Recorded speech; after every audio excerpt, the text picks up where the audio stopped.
ريلمي رسميا تطلق جهازين من الفئة المتوسطة، ريلمي 12 وريلمي 12 بلس، وراح نستعرض أبرز مواصفات النسخة الأفضل من الجهاز ريلمي 12 بلس. من ناحية مواد التصنيع، الجهاز يأتي بواجهة أمامية من الزجاج، بفريم من البلاستيك، وبخلفية من الجلد الصناعي أو البلاستيك، ومع وزن 190 جرام، وبشاشة مسطحة من نوع الأموليد بدقة فول اتش دي بلس وبحجم 6.67 إنش، كثافة بكسلات 395 بكسل في الإنش الواحد، وبسطعه يبدأ من 600 نتس ويوصل ذروته إلى 2000 نتس، وهي بتردد 120 هرتز.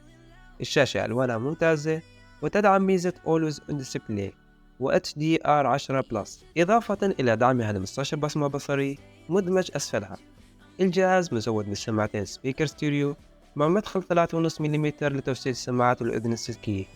السماعات تدعم تقنية هايرس أوديو. الهاتف يدعم ميزة مقاومة الماء والغبار بمعيار IP54، وهي تعتبر مقبولة نوعا ما. النظام وواجهة التشغيل، ريلمي 12 بلس يأتي بواجهة ريلمي يو آي 5 والمبنية على نظام الأندرويد 14. أما من ناحية الأداء والعتاد، الجهاز يحمل معالج من ميديا تيك، وهو معالج الدايمنستي 7050 ب8 NVMe وبمعمارية تصنيع 6 نانومتر وبسرعة تردد 2.6 جيجا هرتز، ومع بطاقة رسوميات مالك جي 68 MC4.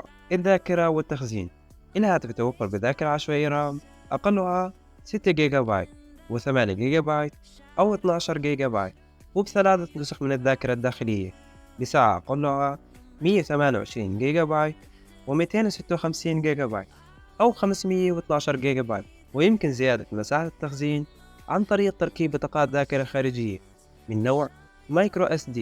أما بالنسبة للكاميرات، فالهاتف يأتي بوحدة كاميرات خلفية ثلاثية العدسات داخل إطار دائري وبجانبها فلاش LED، والعدسة الأساسية تأتي بدقة 50 ميجا بكسل بفتحة عدسة واسعة f1.9، تدعم تركيز التلقائي بكسل دول أوتو فوكس وتثبيت بصري OIS. والعدسة الثانية ألترا وايد بدقة 8 ميجا بكسل بفتحة عدسة عريضة جدا f2.2. والعدسة الثالثة والأخيرة ماكرو بدقة 2 ميجا بكسل بفتحة عدسة f2.4.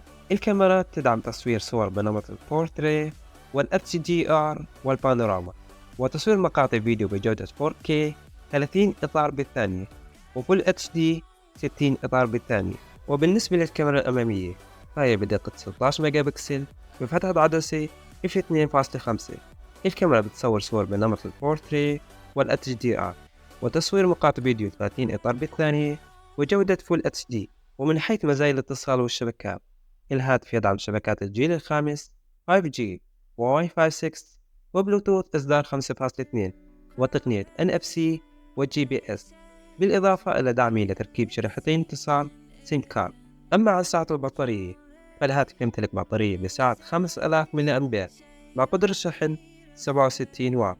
البطارية تشحن من 0 إلى 100 خلال مدة 48 دقيقة. وبالنسبة للألوان والسعر، الهاتف يتوفر بلونين هما اللون الأخضر واللون البيج، وبسعر يبدأ من $227 أمريكي تقريبا لأقل نسخة من الهاتف. لا تبخلوا علينا من الدعم، تأكد أنكم تشتركوا بالقناة وتفعلوا جرس التنبيهات وتشارك هاي الفيديوهات مع أصدقائك لحتى توصل لأكبر شريحة ممكنة من المستخدمين.